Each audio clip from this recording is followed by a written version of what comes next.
Hi, this is Scott Walker. Scott, David Koch, how are Hey, you? David. I'm good. And yourself? I'm very well. A little disheartened by the situation there, but what's the latest? We're actually hanging pretty tough. I mean, amazingly, there's a much smaller group of protesters, almost all of whom are in from other states today. The state assembly is taking the bill up, getting it all the way to the last point it can be at where it's unamendable. But they're waiting to pass it till the Senate's in. But the Assembly Democrats have about 100 amendments they're going through. The state Senate still has the 14 members missing, but what they're doing today is bringing up all sorts of other non-fiscal items, many of which are things that members on the Democratic side care about. And each day we're going to ratchet it up a little bit. The Senate Majority Leader had a great plan he told them about this morning. He told the Senate Democrats about, and he's going to announce it later today, and that is the Senate Organization Committee is going to meet and pass a rule that says if you don't show up for 2 consecutive days on a session day in the state Senate, the Senate chief clerk, it's a little procedural thing here, but can actually have your payroll stopped from being automatically deducted into your Beautiful. checking account, and instead you still get a check, but the check has to be personally picked up, and he's instructing them, which we just loved, to lock them in their desk on the floor of the state Senate. Now, you're not talking to any of these Democrat bastards, are you? There's one guy that's actually voted with me on a bunch of things I called on Saturday for about 45 minutes, mainly to tell him that while I appreciated his friendship and he worked with us on other things, tell him why I wasn't going to budge. Mainly because I thought Goddamn right. he's about the only reasonable one over there, and I figured if I talked to him, he'd go back to the rest of the gang and say, I've known Walker for 20 years. He's not budging. Oh, what's his name again? His name is Tim Cullen. All He right. I'll have he. to give that man a call. Well, actually, in his case, I wouldn't call him, and I'll tell you why.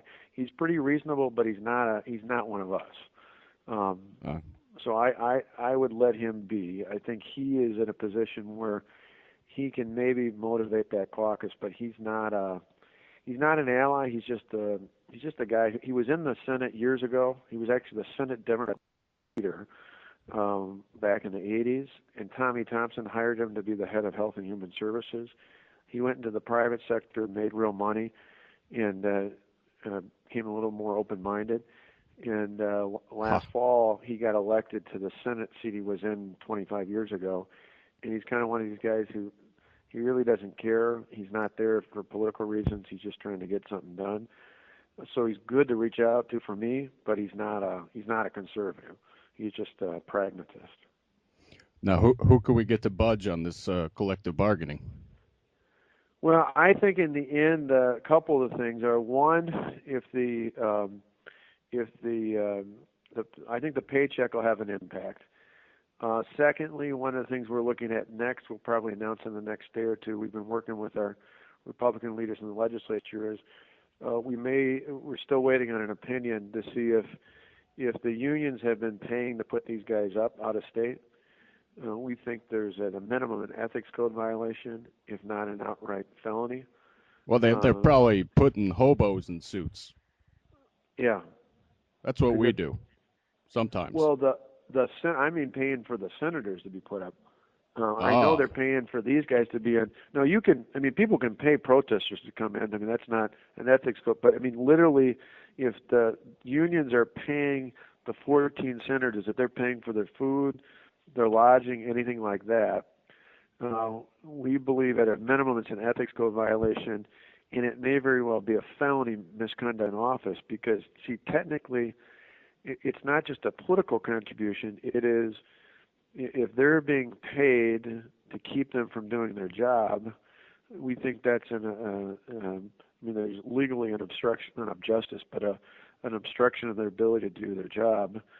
And we still got the Attorney General's office is looking into it for us.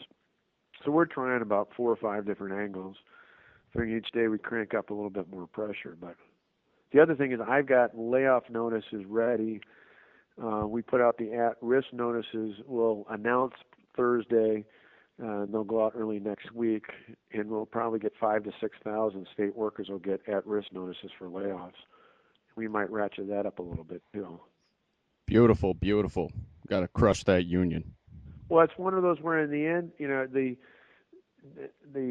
and I've had not only Cullen, I talked to myself. I had 3 or 4 of my other uh, business leader friends who know him over the years, and just kind of pass the message on to these guys. If they think I'm caving, they've been asleep for the last 8 years because I've taken on every major battle in Milwaukee County and won even in a county where I'm overwhelmingly overpowered politically, and because we don't budge. If you're doing the right Goddamn right. thing, you stay firm. And in this case, we say we'll wait it out. If they want to start sacrificing thousands of public workers who'll be laid off, sooner or later there's going to be pressure on these senators to come back. But we're not Beautiful. compromising. We're not going to. The other thing we may do, because the senator I mentioned thinks that these guys, you got a few of the radical ones who, unfortunately, one of them is a minority leader, but most of the rest of them are just looking for a way to get out of this. They're scared out of their mind. They don't know what it means. There's a bunch of recalls up against them. They'd really like to just get up back here and get it over with. And so the paycheck thing, some of the other things threatens them.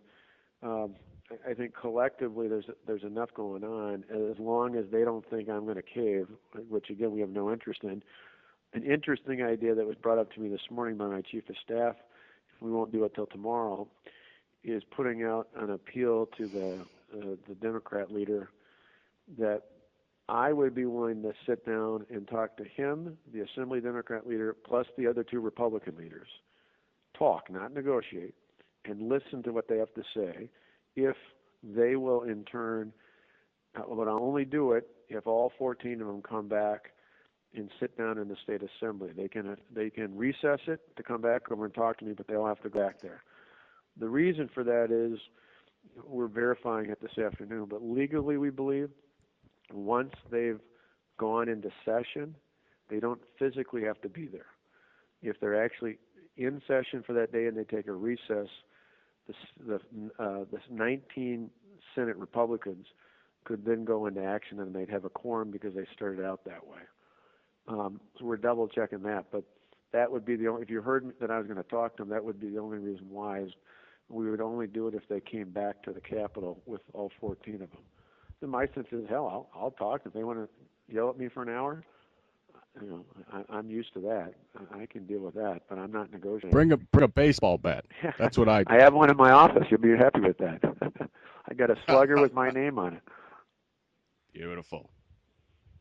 But in the end, this is, and I've even pointed out last night because I'm trying to keep out as many of the private unions as possible. Said this is about the budget. This is about public sector unions. Hell, even FDR got it. There's no place for the kind of, you essentially are having taxpayers' money be used to pay to lobby for spending more of taxpayers' money. It's absolutely ridiculous. Beautiful. So this is ground zero. There's no doubt about it. But I think for us, I just keep telling I tell the Speaker and the Senate Majority Leader every night, give me a list of people I need to call at home, shore them up.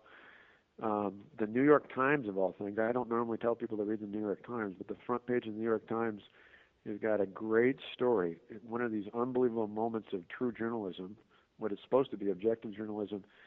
They got out of the Capitol and went down one county south from the Capitol to Janesville, the Rock County. That's where the General Motors plant once was. Right. They moved out 2 years ago. The lead on this story is about a guy who was laid off 2 years ago. He's been laid off twice by GM, who points out that everybody else in his town has had to sacrifice except for all these public employees. And it's about damn time they do, and he supports me. And they had a bartender. They had, every stereotypical blue-collar worker type they interviewed, and the only ones that weren't with us were people who were either a public employee or married to a public employee. It's an unbelievable story. So I went through and called all these these handful, a dozen or so lawmakers I worry about each day, and said every one of you should get that story, print it out, and send it to anybody giving you grief. Goddamn right. And Yeah, we sent Andrew Breitbart down there. yeah, Yeah, good stuff. yeah. He's our Well, man, you know. well, it has been amazing to me the massive amount of attention. I've done all, you know, I want to stay ahead of, so every day I do a 5 o'clock press conference. Tonight I'm actually doing a fireside chat, which the state TV stations are picking up, and I guess a bunch of the national ones are too. And in the last couple of days, when I do the TV shows, I've been going after Obama because he's stuck it, although he's backed off now, but he stuck his nose in here. And I said, you know, they asked me what I thought about it. I said, last time I checked, this guy's got a much bigger budget deficit than we do. Maybe you should worry about that, and not stick his nose in Wisconsin's business. But you know, we've had you know, all the national shows. We were on Hannity last night. I did Good Morning America and the Today Show and all that sort of stuff was on Morning Joe this morning. We've done Greta. We're going to, you know, keep getting our message out. Our Mark Levine last night, and I got to tell you, the response from around the country has been phenomenal. I had Brian, the new governor over in Nevada, called me last night and said he was out in the Lincoln Day circuit the last 2 weekends, and he was kidding me. He's new as well as me. He said, "Scott, don't come to Nevada because I'd be afraid you'd beat me running for governor." That's all they want to talk about is, what are you doing to help the governor in Wisconsin? You know, the next question, I talk to Kasich every day. You know, John's got to stand firm in Ohio. I think we can do the same thing with Rick Scott in Florida. I think Schneider, if he got a little more support, probably could do that in Michigan. I mean, you start going down the list. You know, a lot of us, there's a lot of us new governors who got elected to do something big. You're the So this is first our moment. domino. Yep, this is our moment. Yeah. What else? We're Now, one. what else could we do for you down there? Well, the biggest thing going to be, and your guy on the ground's probably seeing this, is well, two things. One, our members originally got freaked out by all the bodies here, although I told them an interesting story. After I was first elected county executive in Milwaukee, of all places, the first budget I put through was pretty bold, aggressive. The union went nuts on me and got all sorts of grief. But a couple weeks later, I'm at a Veterans Day parade, and I'm going down the line. And usually, unless you're a veteran or you know we're marching with a veterans group, politicians all get polite applause, but nobody gets up. I come down the line, 40, 50 people in a row, hands up, thumbs up, you know, cheering, screaming, yelling, way to go, hang in there, Walker. And then after about 40 or 50 people like that, there's a guy flipping me off. This goes on, you know, 40, 50, right thing. The people who know it's right will cheer you. They'll applaud you. They'll run through a wall for you. And the people who don't like you, they're going to flip you off. But stop worrying about, you know, them, because the other day there were 70,000, probably two-thirds were against the bill, one-third were for, 70,000 people at the Capitol. All week there's been, you know, 15 to 30,000 a day. But I remind all our lawmakers that there's 5.5 million people in this state. And just because a bunch of guys who can jump off of work because of their union bills doesn't mean the rest of the people in your district aren't with them. So one thing for your question is the more groups that are encouraging people not just to show up, but to call lawmakers and tell them to hang firm with the governor, the better. Because the more they get that reassurance, the easier it is for them to vote yes. Right, The other right. thing is more long term, and that is after this, you know, in the coming days and weeks and months ahead, particularly in some of these more swing areas, a lot of these guys are going to need, they don't necessarily need ads for them, but they're going to need a message out reinforcing why this was a good thing to do for the economy, a good thing to do for the state. So to the extent that that message is out over and over again, that's obviously a good thing. Right, right. We'll back you any way we can. But what we were thinking about the crowds was planting some troublemakers. You know, well, the only problem with because we thought about that, the problem with, or my only gut reaction to that would be, right now, the and the lawmakers I've talked to have just completely had it with them. The public is not really fond of this. The teachers union did some polling and focus groups, I think, and found out that the public turned on them the minute they closed school down for a couple of days. The guys we got left are largely from out of state, and I keep dismissing it in all my press comments, saying, they're mostly from out of state. My only fear would be is if there was a ruckus caused, is that would scare the public into thinking maybe the governor's got to settle to avoid all these problems. Whereas I'm saying, hey, we can handle this. People can protest. This is Madison, full of the 60s liberals. Let them protest. It's not going to affect us. And as long as we go back to our homes and the majority of people are telling us we're doing the right thing, let them protest all they want. So that's my gut reaction, is that I think it's actually good if they're constant, they're noisy, but they're quiet, nothing happens, because sooner or later the media stops finding them interesting. Well, not the liberal bastards on MSNBC. Oh, yeah, but who watches that? I mean, I went on just morning Joe this morning, but I like it just because I like being combative with those guys. But I mean, they're off. Well, Joe's a good guy. He's one of us. Yeah, he's all right. He was fair to me. I mean, the rest of them were a little out there. Although I had fun. They had Schumer over from New York on ripping me, and then they had a little clip of a state senator hiding out ripping me. And it was almost too easy. I walked in, and Joe asked me a question. I said, well, before I answer it, let me just put out the amazing irony of the fact that you've got a United States senator from New York, a senator who, by the way, is part of a team that can't seem to balance the federal budget, talking about my budget. At least he's coming into work to talk about something, although it's mine. And you got one of these 14 state Senate Democrats who can't even bother to show up and deal with the budget he's elected to do something about. And so that kind of tells you the whole story right there. Beautiful, beautiful. But you gotta love that Mika Brzezinski. Oh yeah. She's a couple of weeks ago, I'd known Joe before, but I was having dinner with Jim Sensenbrenner when I came into D.C. for a day to do an event, and was going over to do Greta's show. I had dinner with Congressman Sensenbrenner, and right next to us was the two of them, and then their guest was Axelrod. So I came over, I introduced myself. That son of a bitch. Yeah, no kidding, huh? Introduced myself, and he said, I said, I figure you probably knew who I was since your boss was in campaigning against me, but it's always good to let them know you know what's going on.